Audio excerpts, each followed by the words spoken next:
Bienvenue sur Oli et Thanato, le podcast inspirant qui parle de la mort et des deuils pour les vivants. Mais en réalité, ça veut dire quoi ? Dans mon approche, tout changement est considéré comme un deuil.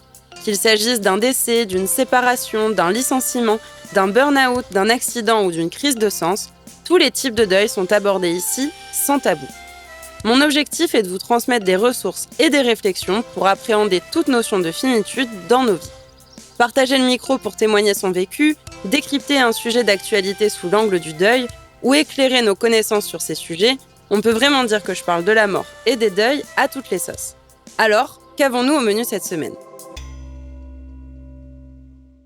Bonjour à tous et à toutes, bonjour Mina. Bonjour. Je suis ravie de t'accueillir pour ce nouvel épisode, pour échanger sur ton histoire, sur ton parcours, sur ton témoignage et encore d'autres choses. Avant de rentrer dans le vif du sujet, je te propose de te présenter de la manière dont tu le souhaites et puis tu vas déjà certainement, de par ce que tu vas nous dire, amorcer un petit peu le sujet qui va nous intéresser aujourd'hui. Ah, c'est toujours, quelque chose de délicat de se présenter parce que on ne présente que des facettes, et nous sommes beaucoup plus que ça. Mais enfin bon, voilà, je m'appelle, Mina Goll, c'est mon nom. Je je dirais que je voyage sur la planète Terre depuis 70 ans maintenant et que la vie m'a apporté, comme à beaucoup en fait, hein, mais beaucoup de hauts et de bas, de transformation, d'épreuves, de résilience, voilà, de prise de conscience.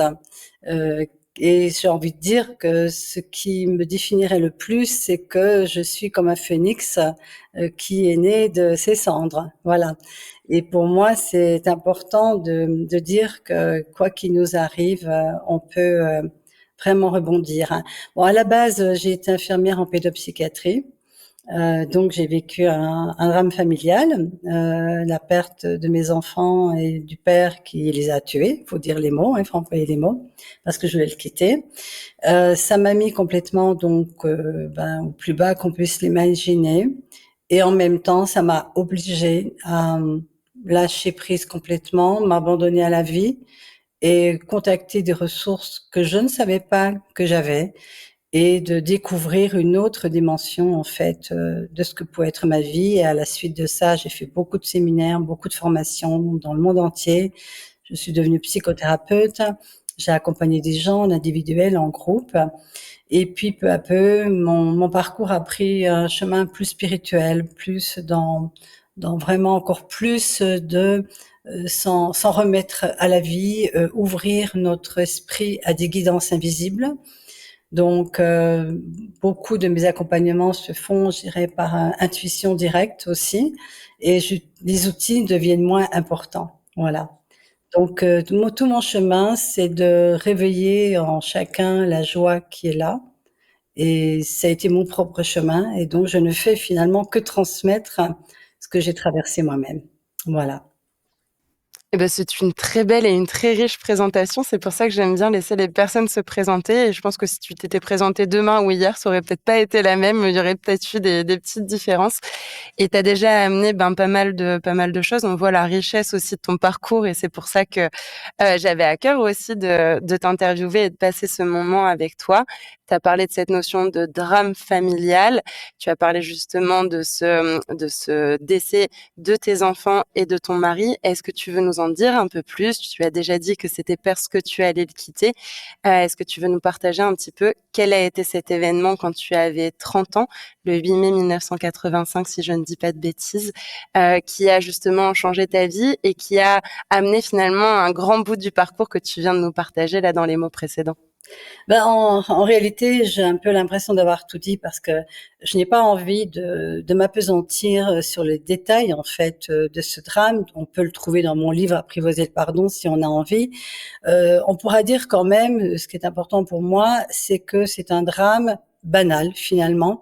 Maintenant, je me rends compte, puisque tous les jours, on entend des drames comme ça, des drames de la séparation. Souvent, c'est les hommes, mais ça arrive aussi les femmes qui tuent leurs enfants et qui se tuent, et parfois même tuent la femme aussi parce qu'elle veut partir. Et donc, ce qui est intéressant, c'est comment on se retrouve dans une situation comme celle-là.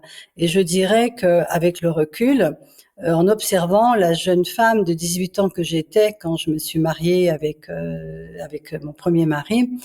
J'étais dans une grande fusion, dans une grande illusion en réalité sur l'amour, mais qui est colporté par les films passionnels, par les chansons. Et j'ai un petit peu un leitmotiv maintenant de dire mais arrêtez de chanter ces stupidités. Que serais-je sans toi? Mourir si tu t'en vas. Un seul être nous manque et tout est dépeuplé. Je pense que la véritable vie, c'est pas ça. Le véritable amour, ce n'est pas ça. Ce n'est pas l'amour dépendance, ce n'est pas l'amour passion, fusion, etc. Et je suis tombée en plein là-dedans, donc je peux en parler parce que je l'ai vécu. J'aurais préféré ne pas le vivre, mais pourquoi ça arrive, ce genre de drame? Parce que l'autre devient une béquille, en fait. C'est-à-dire, si je ne peux pas vivre sans toi, ça veut dire que, si je m'en vais, je meurs, hein, en gros, hein. Et combien de personnes sont très touchées et flattées qu'on leur dise ça? Alors, moi, si je suis aujourd'hui avec toi, Charlène, c'est peut-être surtout pour témoigner de ça. Arrêtez de croire que c'est ça l'amour. L'amour, c'est d'abord s'aimer soi-même, j'ai envie de dire presque égoïstement, s'apprécier soi-même, et du coup l'autre ne devient plus l'objet du manque et d'un remplacement de quelque chose qui finalement doit se révéler au fond de nous. Voilà. Alors ce drame, ça m'a amené à me poser des questions. Ensuite, d'abord, il a fallu guérir de la douleur. Puis ensuite, comment on se retrouve dans une situation comme celle-là et on en est co-créateur, malheureusement, mais heureusement, parce que si on sait qu'on est co-créateur, on peut changer quelque chose ensuite à notre vie. Mmh. Dans ce que je ressens, et tu vas me dire si c'est juste pour toi, je ressens que dans l'après, justement, dans ce chemin de reconstruction, dans tout chemin de deuil qui est unique, qui est un chemin de vulnérabilité, qui nous invite à aller voir aussi nos émotions. Finalement, tu es reparti avant ce drame, avant tout ce qui s'était passé pour comprendre, en tout cas, chacun à notre manière, avec les éléments qu'on peut avoir, finalement, le pourquoi ou le comment cette situation et ce drame était arrivé. Et je trouve ça très intéressant d'avoir ce retour en arrière, finalement, ce feedback. Est-ce que cette manière de l'exprimer résonne justement pour toi? Oui, oui et non, parce que je n'ai pas vraiment cherché. C'est venu. Si tu veux, de la même façon que souvent on m'associe au pardon parce que mon livre s'appelle Apprivoiser le pardon, je n'ai jamais cherché à pardonner à qui que ce soit. J'ai juste cherché à vivre seconde après seconde, heure après heure, journée après journée. Et dans ces moments-là, on ne se pose pas la question du pourquoi. Dans ces moments-là, c'est comment je fais pour vivre jusqu'à ce soir. Comment je Je suis fais tout à fait pour ne d'accord. pas être détruite par cette souffrance? Et puis surtout, la vraie question, c'est pourquoi je vivrais? Pourquoi je vivrais? Là, il y a un pourquoi, oui. Pourquoi je vivrais avec cette souffrance horrible? À un moment donné, il y a des gens, ils vivent pas avec cette souffrance horrible. Il y a des gens qui y mettent fin à leur jour. Et je peux le comprendre parce que cette souffrance, c'est simplement souvent on veut mourir. Pas forcément parce qu'on veut mourir, euh, mais parce qu'on veut plus souffrir, hein. Voilà. Et je crois qu'on peut dire que les semaines et mois qu'on suivi, je ne me suis pas interrogée d'une façon psychologique ou autre sur les origines profondes, je dirais, de cette épreuve. C'est ça? C'est quelque chose qui est venu à toi dans la réflexion, peut-être d'autant plus après coup à mettre les mots aussi, justement sur le process, mais finalement de vivre l'instant tel qu'il est vécu, tel qu'il est ressenti, les émotions qui se manifestent telles qu'elles se manifestent, au moment où elles se manifestent. Oui, c'est ça, c'est accueillir. C'est, je dirais que c'est le grand sens, ce que j'ai vécu, dans cette, douleur, c'est pour moi la façon dont on devrait tous vivre, hein. C'est-à-dire, dans le moment présent, hein, et dans l'accueil de ce qui arrive, hein. Parce que résister amplifie encore la souffrance, hein, et je pense que j'ai eu la chance de ne pas résister aux émotions. Je les ai laissés, me traverser, me foutre par terre, hein, voilà. Et en fait, la prise de conscience que j'ai eue au bout d'un moment où je vivais ça de cette façon, c'est qu'il y a une atténuation du flux émotionnel.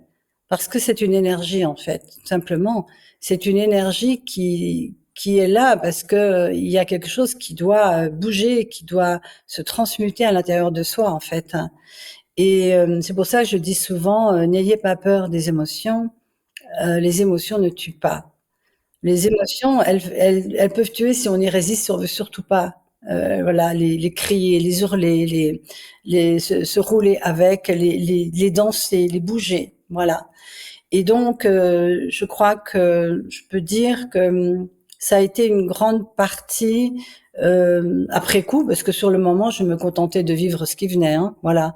Mais il faut savoir que j'avais quand même un parcours quand même psy, puisque je travaillais en tant qu'infirmière en pédopsie, donc j'avais fait tout un travail analytique. Bon, je pense qu'à un certain niveau, ça m'a aidé quand même d'aller dans cet accueil de ce qui est, pour pouvoir peut-être à un moment donné y donner du sens, tu vois. Mais au début, je ne cherchais pas à donner du sens à quoi que ce soit.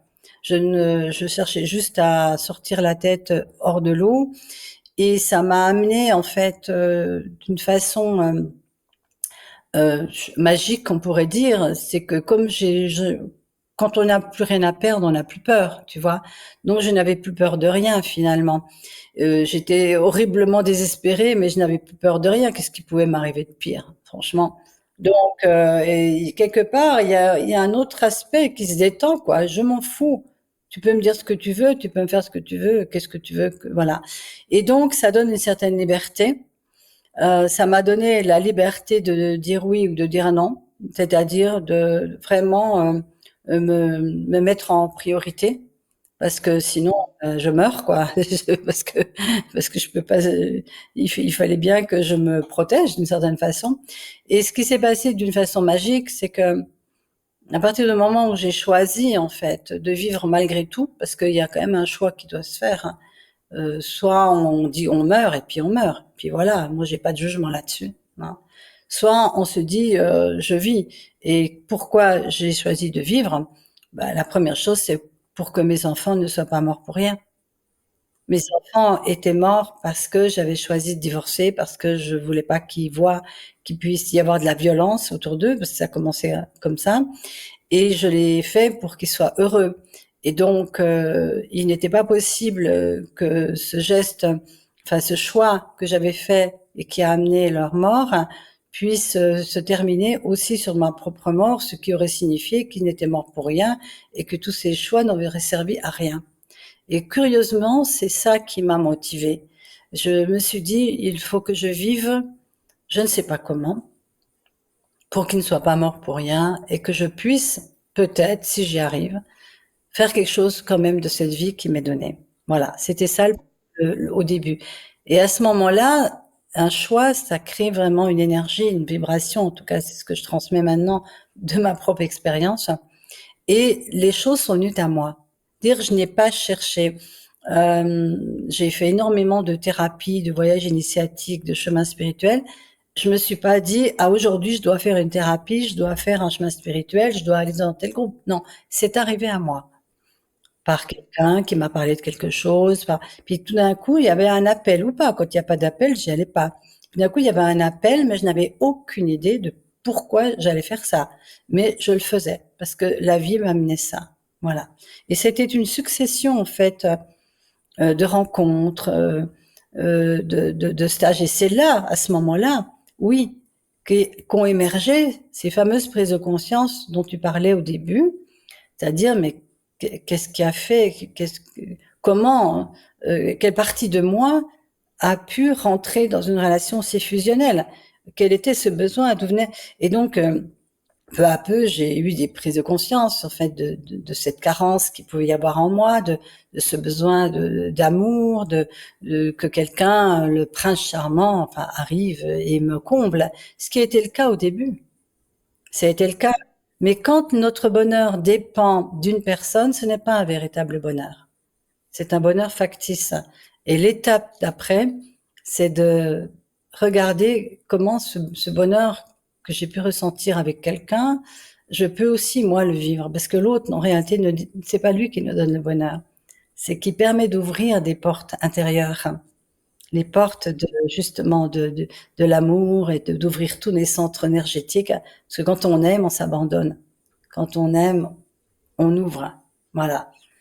Il y a deux façons de vivre, hein, l'ouverture ou la fermeture. L'ouverture, c'est le bonheur, l'expansion, l'amour, tous les pardons, tout. Et la fermeture, c'est la contraction, la colère, la frustration, le chagrin, le désespoir. Donc voilà, c'est inspire, expire. Hein, c'est voilà. Et Bien sûr, j'ai choisi l'ouverture. c'est un beau choix. Merci pour ce C'était pas linéaire. Tu vois, on bien sûr peut imaginer. et c'est pas binaire. Non, il y a eu des rechutes, il y a eu des retombées, il y a eu, tu vois bien, c'est les vagues de l'océan. Hein. Bien sûr, et on le ressent justement à travers là tes mots, ton témoignage. Et en fait, ce que j'aime beaucoup dans ce que tu exprimes de ta vie, c'est qu'en fait, c'est pas réellement des choix, des prises de conscience psychologiques. On y met les mots après coup, quand on l'a vécu, quand on l'a traversé. Et pour moi, ça traduit le fait que il y a rien à faire. C'est pas le deuil n'est pas une to-do list à cocher de je dois faire ceci, je dois faire cela. On peut s'aider, on peut s'accompagner avec des choses à faire, mais la plupart, comme tu dis, c'est en fait je vivais telles que les choses étaient à vivre avec les émotions, les événements, peut-être les rencontres, les partages. Et je trouve que c'est déjà de un déculpabilisant et en même temps c'est aidant. Alors encore une fois, il y a toujours deux poids deux mesures, trouver l'équilibre parce que ces choses à faire peuvent nous aider, peuvent être soutenantes, peuvent être ressourçantes. Et peut-être justement sur cette question-là, est-ce que tu as fait des choses qui ont pu t'aider à vivre, à traverser ce deuil et à ne pas avoir ce côté parfois to-do list et vraiment il faut que je fasse étape par étape.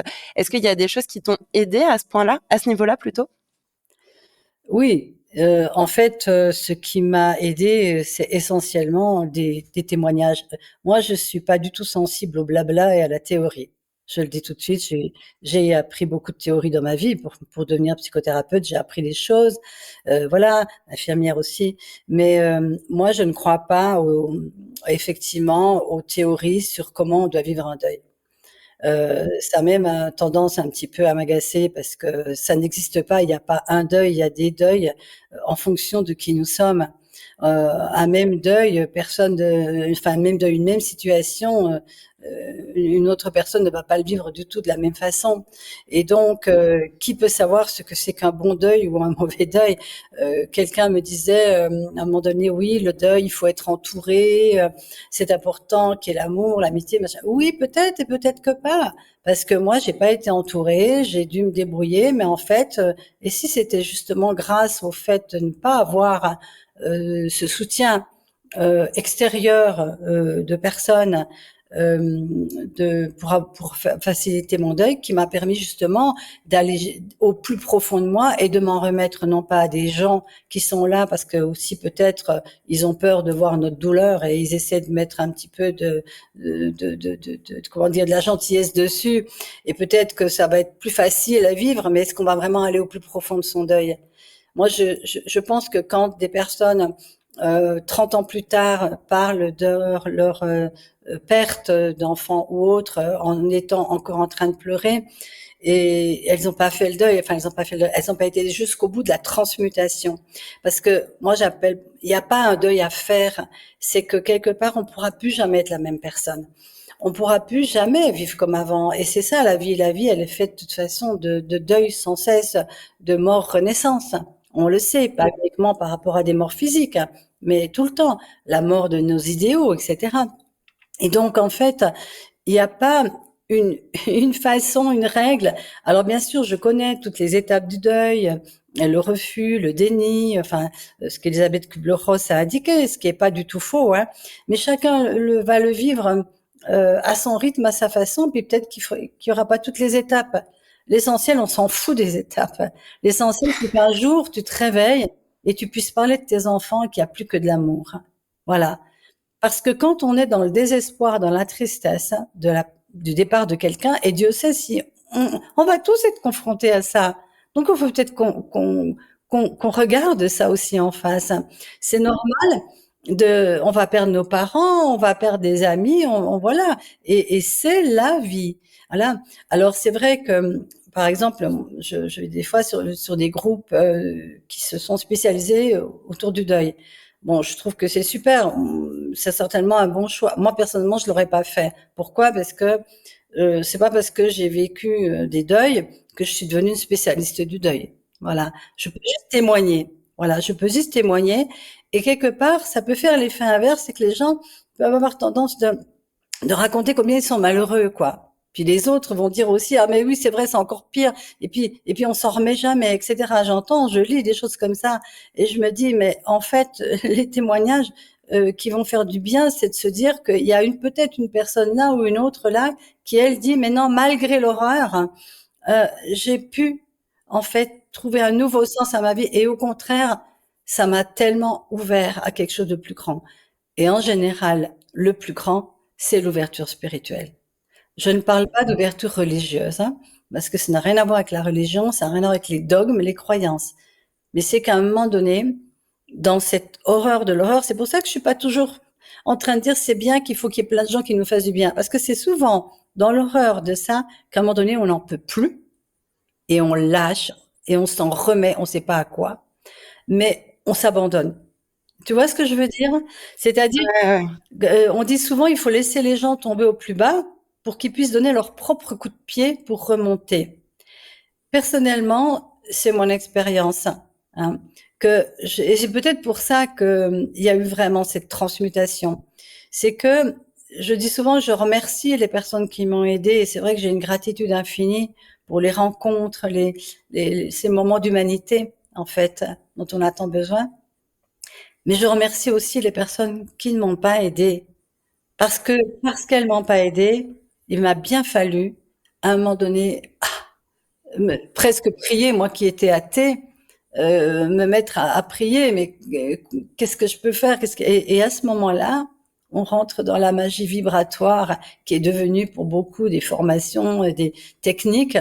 Mais cette magie vibratoire où on se met à prier, c'est une vibration en fait, hein, qu'on envoie dans l'univers. Et la source nous répond par des guidances intuitives. Et aussi, le deuil, ce que ça crée, c'est que ça fait tellement... Tu sais, on dit un pot fêlé laisse mieux passer la lumière, hein. Moi, je crois que la douleur, elle nous brise. Oui, je peux dire que j'ai été brisée, mais par cette brisure, hein, il y a quelque chose de la carapace égotique et, tu sais, identifiée à la personnalité, hein, qui s'est brisée, et pour me permettre de recevoir cette lumière qui finalement est au fond de chacun de nous, mais qui peut se révéler. Et à ce moment-là, je n'ai plus jamais marché seule. J'ai pas marché avec des gens, j'ai marché avec l'intuition, les synchronicités. Et pour moi, c'est le cadeau immense, hein, de cette énorme épreuve bien évidemment, que je ne souhaite à personne. Ouais. Mmh. Il y a plein de choses sur lesquelles j'aurais envie de rebondir. J'ai envie de rebondir au moins sur ce que tu viens de dire, cette notion du pot fêlé. Ça me fait penser à l'art du kintsugi qui peut-être te parle, cet art japonais où on vient reboucher justement des brisures. J'en ai fait un épisode avec Céline Santini, ça me faisait vraiment écho à ça, et justement c'est aussi une métaphore de la résilience, le kintsugi. Et je voulais rebondir aussi sur ce que tu disais, cette notion de théorie.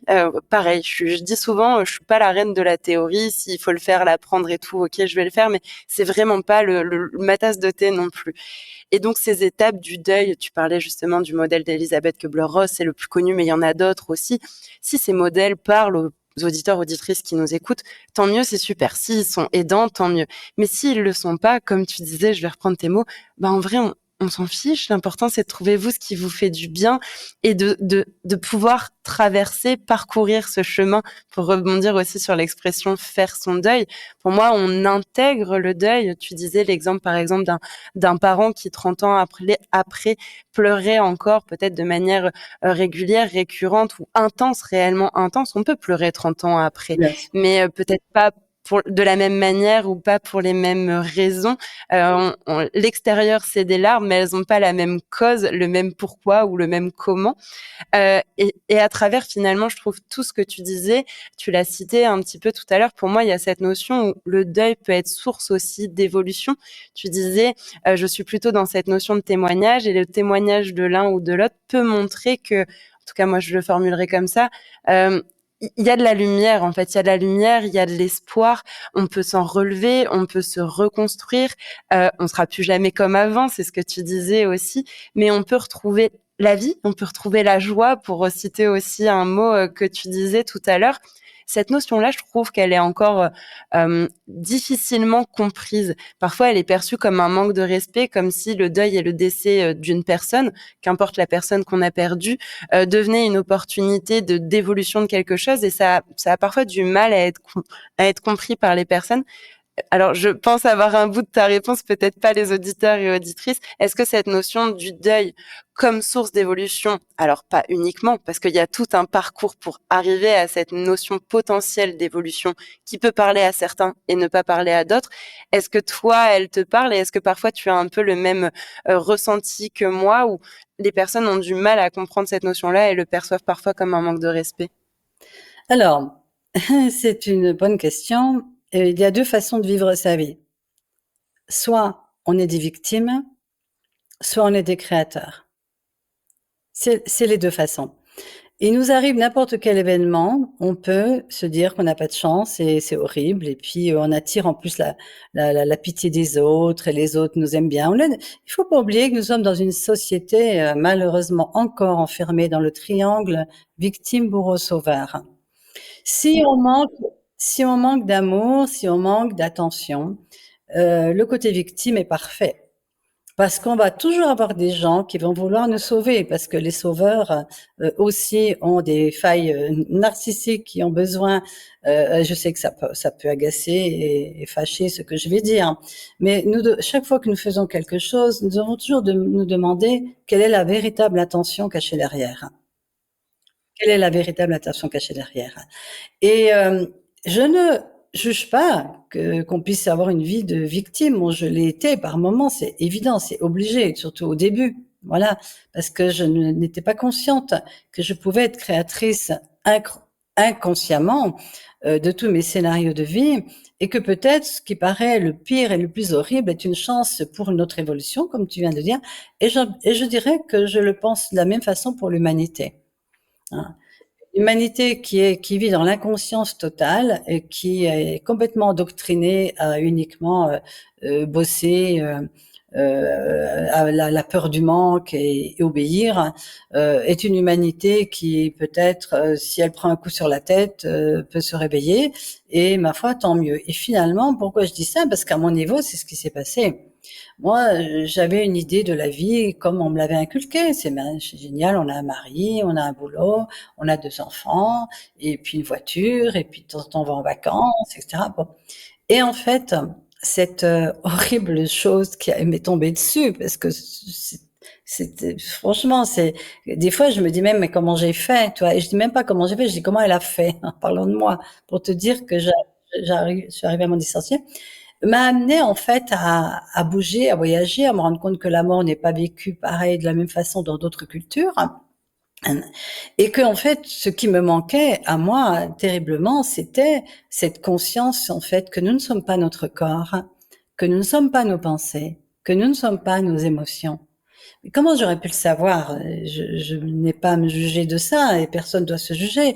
Nous sommes beaucoup élevés, éduqués comment dire, dans des mouvements très athéistes, très matérialistes, et coupés de toute connexion directe, parce que la religion pour moi est une connexion totalement indirecte et parfois juste une tradition ou quelque chose, une peur d'aller en enfer, comme je pense à ma grand-mère, et qui n'est pas relié avec ce cœur.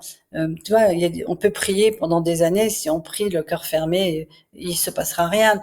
En fait, la véritable prière, c'est celle où tu t'ouvres totalement et tu lâches tout le contrôle de ta vie, en fait, pour t'en remettre à une source qui est à la fois en toi et autour de toi. Je ne mets pas c'est pas extérieur à nous. Mais il m'a fallu des années de cheminement, je dirais, lié au hasard, aux synchronicités, pour découvrir, pour découvrir qu'il pouvait y avoir une autre façon d'imaginer ce que c'est que la vie, que peut-être la notion d'âme, c'est quelque chose qui m'échappait, que je commençais à mieux comprendre. Et puis, je me suis ouverte peu à peu j'allais là où il y a de la lumière.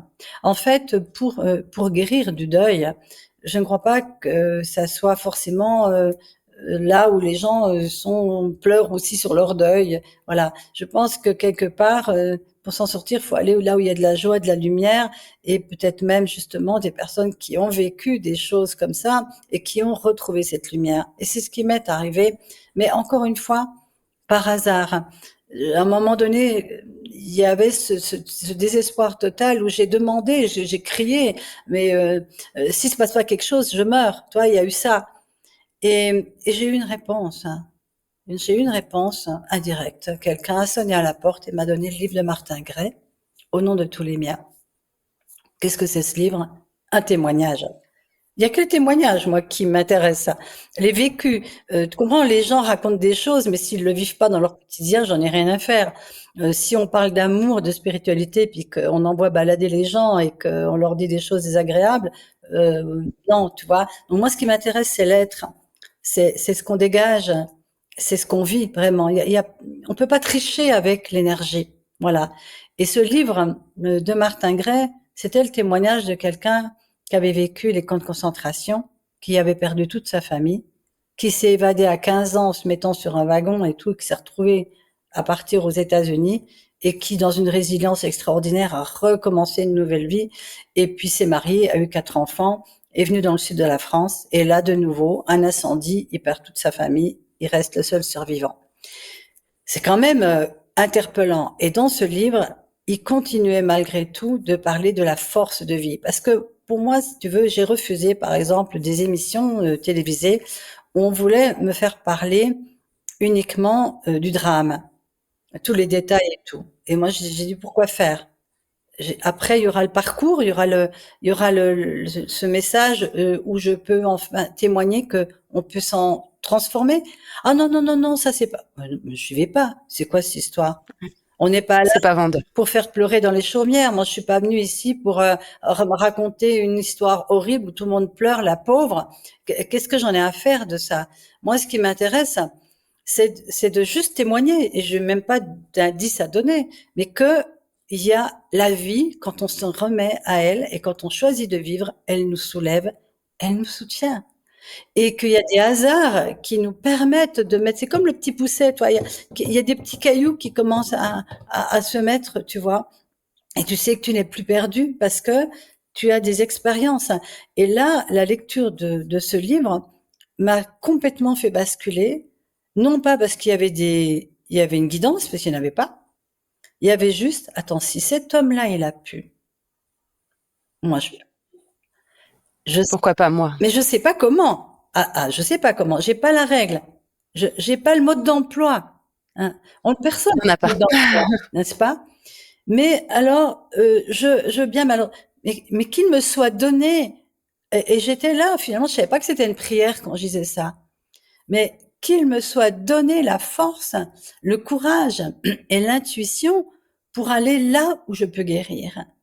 Et de ce jour, Charlène, du jour où j'ai fait le choix de vivre, non pas pour être une victime, mais pour peut-être évoluer de ça, comme tu le dis, en faire quelque chose de plus grand. C'est comme si ma vie s'est ouverte à 360 degrés. Et là, j'ai été guidée à aller à tel endroit, à rencontrer telle personne, et tout s'est fait pendant 7 ans. Pendant 7 ans, je n'avais, je n'avais aucun projet, j'avais tout perdu, hein, même mon métier, hein, que j'aimais, mais je pouvais plus être avec des enfants. Enfin, je pouvais plus, quoi, ça, tu vois. Et ben, je me suis dit, quand j'aurai plus un centime, soit je serai allée jusqu'au bout et je serai vraiment dans la vivance, soit je meurs. Donc, comme ça, voilà. Donc, je me suis donné comme objectif, tant que je pouvais, tant que je pouvais de temps en temps travailler, gagner de l'argent et puis me payer tel ou tel voyage pour aller rencontrer telle ou telle personne qui avait une expérience au niveau peut-être du deuil ou d'autres choses, tu vois.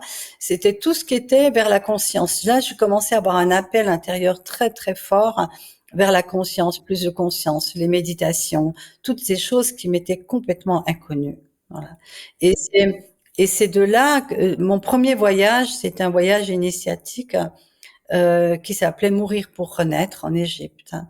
Et là, il y a eu vraiment aussi un avant, un après, parce que j'ai vécu des choses, on pourrait dire bizarres, hein, mais énergétiques ou d'expansion de conscience, quasiment de sortie de corps, que je n'osais pas évoquer parce que je savais pas ce que c'était. Mais j'ai commencé à percevoir que je n'étais pas uniquement ce corps avec ses formes, mais qu'il y avait quelque part un espace à l'intérieur de moi qui pouvait aller au-delà du corps. Et ça m'a intriguée. Et dans cet état-là, j'étais tellement bien. Et peu à peu, ça a été pour moi la révélation que la mort, c'est ça. La mort, c'est ce moment où on sort du corps, mais on n'a plus ce cordon de lumière qui nous relie au corps, donc on ne va pas revenir. Mais quelque part, et tellement de gens témoignent de ça. Évidemment, à l'époque, moi je te parle d'une époque qui date, hein. La première personne qui a commencé à parler de ça, c'est le docteur Moody, qui a écrit un livre qui s'appelle La vie après la vie. Donc c'était quand même un médecin qui osait parler de ce qu'on appelle les NDE ou les EMI, où les personnes mouraient, avaient une mort provisoire, on va dire, mais il y avait vraiment plus rien au niveau du cœur, le cerveau, tout ça. Et puis finalement, par miracle, revenait à la vie. Mais pour certaines personnes, ce laps de temps, et il s'était passé des milliers de choses, notamment de se retrouver dans un bas d'amour, etc. Donc ça m'a interpellée parce que ce que j'avais vécu, mais sans faire de NDE, sans mourir, hein, ouais, vraiment, me faisait vraiment penser à ce que ces personnes avaient vécu. Et à partir de là, il y a eu un véritable chemin intérieur de conscience. Et pour ça, je voudrais dire une chose. Bien sûr, il y a des techniques fabuleuses, fantastiques. On est dans une époque où il y a une overdose. Mais pour moi, rien. Et souvent, je dis, si je suis arrivée là où je suis maintenant, d'être en paix, être dans l'amour, de serrer virtuellement mes enfants dans mes bras et de leur dire merci vraiment pour tout ce que ils m'ont apporté, je le dois à la grâce. Je dis souvent, c'est la grâce. La grâce, c'est ce miracle de l'invisible qui m'a permis, en fait, de me relever sans cesse et sans cesse. Et je n'osais pas dire ça avant parce que je me disais, oh là là, ça va faire mystique, un peu perché, etc. Aujourd'hui, je m'en fous tellement de tout ça. Les gens peuvent dire ce qu'ils veulent. Moi, ce que je suis, ce que je sens, je le souhaite à tout le monde. Je souhaite à tout le monde à vivre cette joie qui s'est révélée. Et bien sûr qu'on n'oublie pas. Comment est-ce que je pourrais oublier? C'est complètement stupide de penser ça. Voilà. On n'oublie pas, mais on aime encore plus.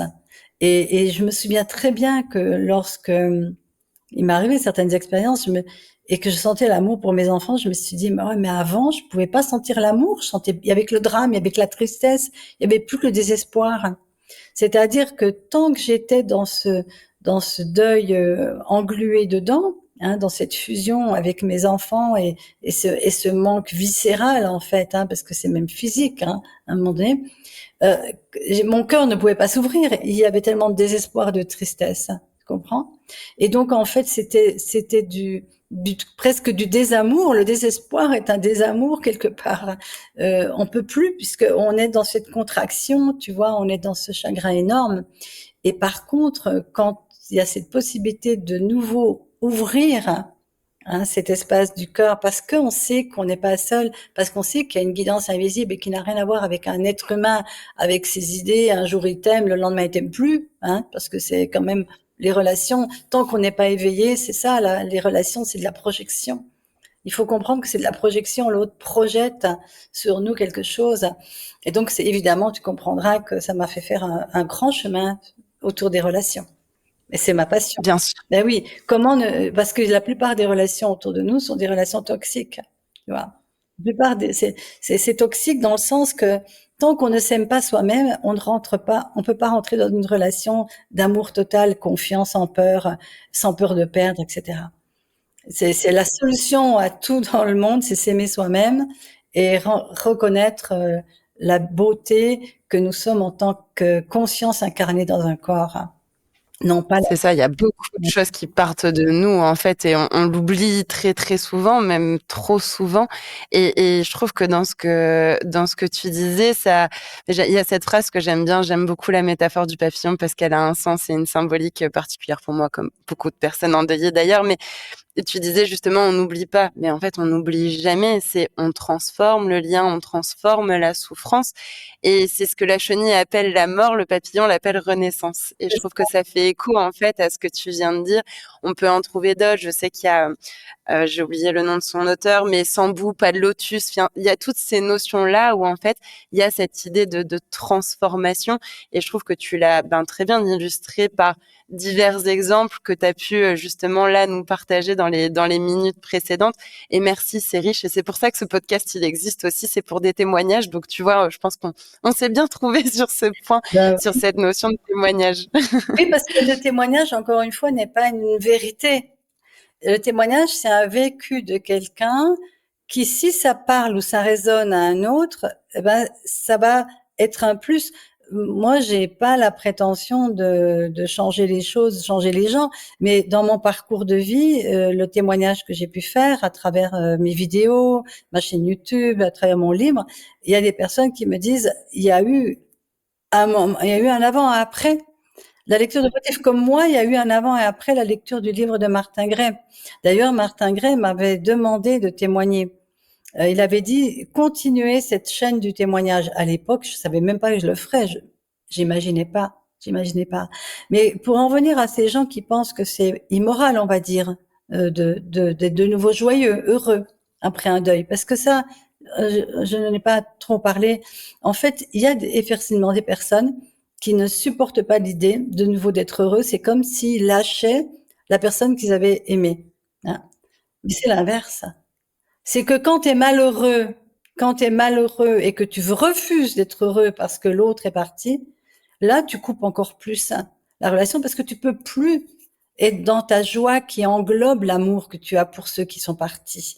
Et moi, quand il y a eu cette transmutation, mais j'étais là, oh merci mes enfants, mais je vous aime, je vous aime. Et tout d'un coup, je réalisais que j'avais retrouvé l'amour et que je savais que dans cette dimension, alors évidemment, j'ai acquis la certitude que leur corps était mort, mais que leur énergie, que quelque chose qui ne meurt jamais était là partout autour de moi.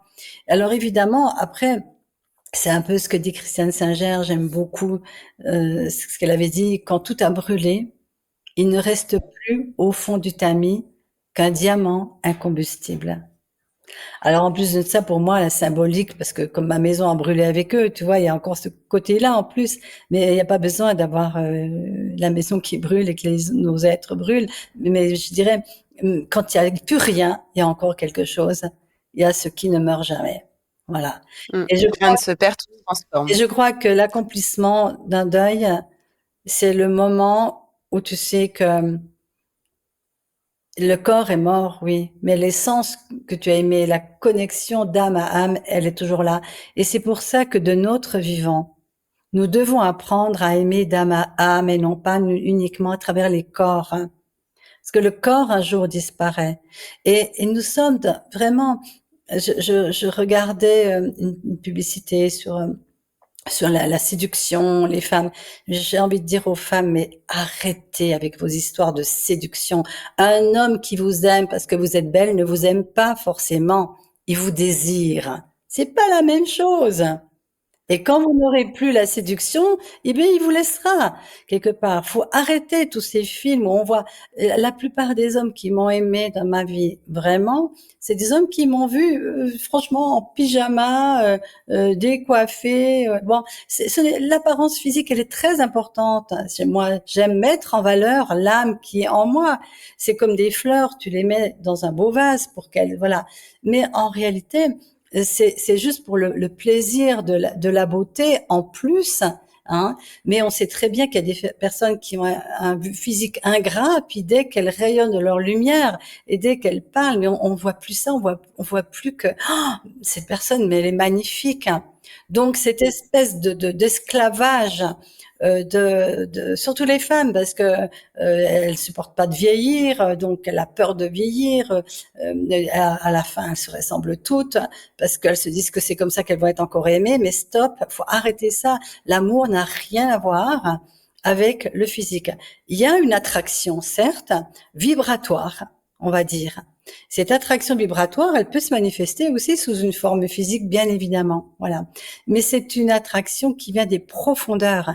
Et quand c'est une attraction qui vient des profondeurs, c'est l'âme qui est en train de dire, ah oui, ah oui, ah oui. Voilà. Quand c'est uniquement par le fait qu'on a besoin de séduire, que l'autre il voit combien on est belle, on est beau, etc. Mais c'est construit, c'est sur de la paille, sur rien. Hein.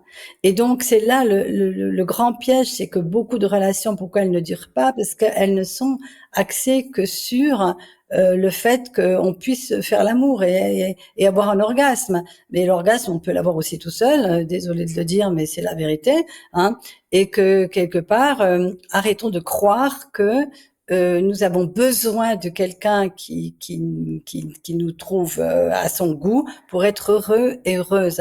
Parce que ça, c'est le piège. Et ça ne veut pas dire qu'il y aura personne qui va venir. Au contraire. Hein. Mais pour les vraies raisons. C'est ça. Et comme quoi, justement, quand on parle de la mort, bah, on parle de la vie et on parle de l'amour et on parle du quotidien puisque justement, on parle des relations qu'on vit de notre vivant, quand on est encore en vie et qu'on continuera à vivre différemment avec cette transformation quand l'un ou l'autre, si on prend un couple ou un duo, un binôme, qu'importe, quand l'un ou l'autre partira. Je sais plus qui dit ça, mais on dit souvent ou on le dit de manière générale, quand on entre en relation, il y a déjà cette notion où la séparation est déjà là parce qu'à un moment ou à un autre, toi ou moi, soit on partira de par la mort ou de par une différence de point de vue, un conflit, qu'importe, mais il y a ce moment où on rentre en relation, mais on viendra finalement aussi à se séparer. Et c'est vrai que tu as parlé de ton livre et on n'en a pas réellement parlé encore. J'aimerais bien rebondir dessus pour amener tout doucement vers la conclusion de cet épisode. Tu parlais du pardon aussi, parce que ton livre s'appelle Apprivoiser le pardon. Tu disais tout à l'heure que tu n'as pas cherché à pardonner, mais que les choses sont venues à toi.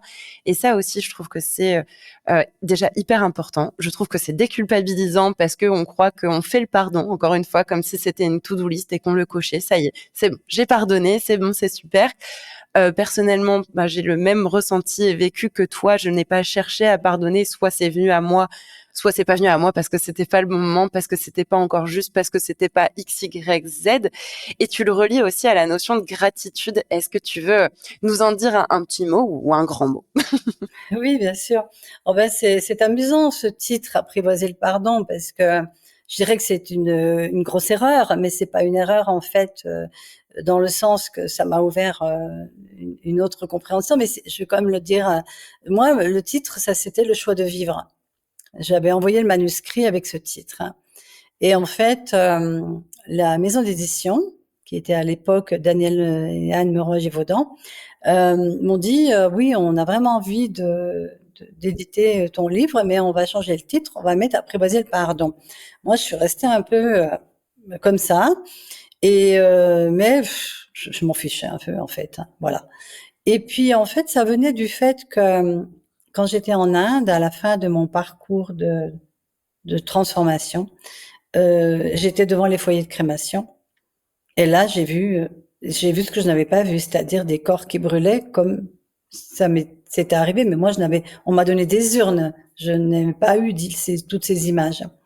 Et donc, je me suis dit, oh là là, mon Dieu, mais ça va me ramener à tellement en arrière. Et en fait, au lieu de m'amener dans la souffrance, ça m'a créé, j'ai envie de presque dire, j'étais touchée par la grâce ce jour-là, parce que tout d'un coup, ce que je savais intuitivement, que que nous ne sommes pas notre corps, là, je le voyais.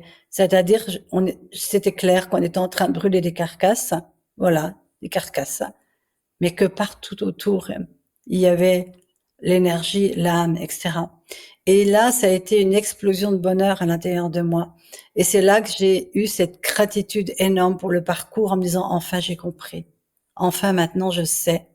Et j'ai écrit dans le livre, ce jour-là, cette gratitude m'a amené le don du pardon, c'est-à-dire le don de l'épreuve. C'est-à-dire que le pardon, pour moi, c'est quand on réalise qu'il n'y a rien à pardonner et que on a reçu le don de de ce passage émotionnel si douloureux et que on en a grandi, on a évolué. Voilà. Et c'est vrai que c'est difficile pour moi de le séparer de la gratitude parce que la gratitude, c'est quand on accueille quelque chose de terrible qu'on jugeait comme horrible, comme quelque chose qui est une initiation qui nous a permis d'évoluer. Alors tu vas me dire, mais est-ce qu'on est obligé de vivre des horreurs comme ça, etc. Je ne sais pas et je ne pense pas, mais il y a une autre chose quand même que j'ai envie de dire et qui a été très très intense pour moi, c'était ma rencontre avec l'astrologie. Parce que je croyais à rien et surtout pas à l'astrologie, mais pour prouver à mes amis que je ne voulais pas juger les choses sans l'avoir vécu, j'ai fait faire mon thème astral par quelqu'un que je connaissais pas. À l'époque, il n'y avait pas Internet, tout ça. Et quand je suis allée à ma consultation, j'avais décidé de pas ouvrir la bouche et bien, de toute façon, elle m'a rien demandé. Elle m'a commencé à me décrire mon thème et c'est quelqu'un de particulièrement brillant, je dois dire, parce que j'ai rencontré d'autres astrologues qui n'ont pas vu ça, mais elle, dans mon thème, elle avait vu à un moment donné la destruction de la famille, le, le suicide, la folie, etc. Et là, ça m'a complètement fait un choc. Je me dis, quoi? C'est écrit là? Qu'est-ce que c'est que cette histoire? Est-ce que ça veut dire que toute notre vie est écrite? Que nous n'avons pas de libre arbitre? Que, tu vois, j'étais vraiment plutôt en colère, alors qu'en fait, ça aurait dû me déculpabiliser d'une certaine façon, hein. Et en fait, j'ai fait tout un chemin. J'ai revu la personne. Elle m'a dit, non, tout n'est pas écrit. Nous avons notre libre arbitre. Mais ça, ce nœud-là, vous ne pouviez pas y échapper. Et ça m'a ramené à ce moment où j'avais eu des intuitions, j'ai pas un pressentiment, et j'avais essayé d'appeler des gens, enfin, il y a eu plein de choses que j'ai essayé de faire la veille, en fait, hein, parce que j'avais comme un pressentiment, et rien n'a pu se faire, rien n'a pu, j'ai envie de changer le cours du destin. Et à l'heure d'aujourd'hui, ce que je pense, hein, et qui peut aussi choquer, c'est que c'est normal qu'en tant qu'individu, en tant que personnalité, nous soyons en réaction à des événements parce on est pétri dans une morale de bien et de mal. Ça c'est bien, ça c'est mal. Donc on est enfermé là-dedans. Lui c'est bien ce qu'il a dit. Enfin bref, on n'est plus en contact dans ce moment-là avec une perception plus grande. Voilà. Et pour moi, il s'agit de prendre du recul sur les choses, les événements. Et quand tu prends de la hauteur, et finalement l'âme, qu'est-ce qu'elle fait quand elle quitte le corps? Elle prend de la hauteur. Finalement, notre histoire de vie, c'est qu'une histoire parmi d'autres. Voilà. Et pour l'âme, le chemin sur Terre n'est pas le même que pour la personne qui s'identifie totalement à son identité. Et en tant que conscience qui venons sur Terre, moi j'ai acquis cette conviction que nous choisissons notre chemin d'incarnation, qui se retrouve d'ailleurs dans le thème astral, d'ailleurs, hein. Mais n'oublions pas aussi que nous avons la capacité de dépasser notre thème et de dépasser nos histoires de karma, etc.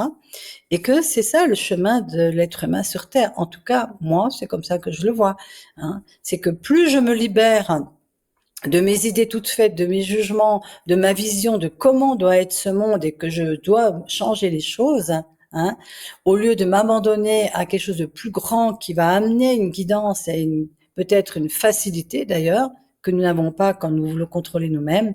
À partir du moment où je vis comme ça, moi, ma vie, elle baigne, elle coule. Je ne cherche plus à la contrôler.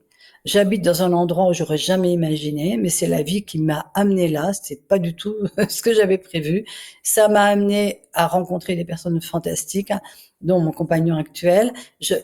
Tout est on n'a rien besoin de faire en réalité. Juste accueillir les circonstances belles et moins belles qui nous amènent à peu à révéler, à oublier ce que nous avons oublié en nous incarnant, et heureusement qu'on l'a oublié parce que sinon on pourrait pas vivre ce qu'on a à vivre. Mais on pourrait dire on commence la première partie de sa vie à se créer une identité, comme le disait Jung, hein. Donc on se crée un ego, une identité, puis la dernière partie à lâcher tout ça et à oublier cette identité justement. Moi, je suis dans cette partie de vie là. Et donc, je m'en remets totalement à la guidance de la vie et ça m'empêche pas d'être totalement incarnée, d'être dans la joie, de faire des choses qui me plaisent, tu vois. Mais on peut à la fois être conscient que nous sommes des êtres spirituels dans un corps, comme disait Teilhard de Chardin, mais qu'en même temps, eh bien, de vivre cette joie justement de l'incarnation. Apprendre à déconstruire ce qu'on a construit finalement pour mieux se retrouver, pour revenir finalement aussi à l'intérieur. Tout ce que tu nous as dit là, ça sonne comme une très, très belle conclusion. En tout cas, moi, je voulais déjà te remercier pour ton témoignage, pour ton partage, pour ton histoire de vie, pour les mots que tu as pu poser et qui seront éclairants pour certains et certaines et moins pour d'autres. Et c'est très bien ainsi. Est-ce qu'il y a quelque chose qu'on n'a pas abordé que tu souhaiterais mentionner? Si c'est le cas, la parole est à toi. Et est-ce que sinon, dans tous les cas, tu as une petite phrase de conclusion?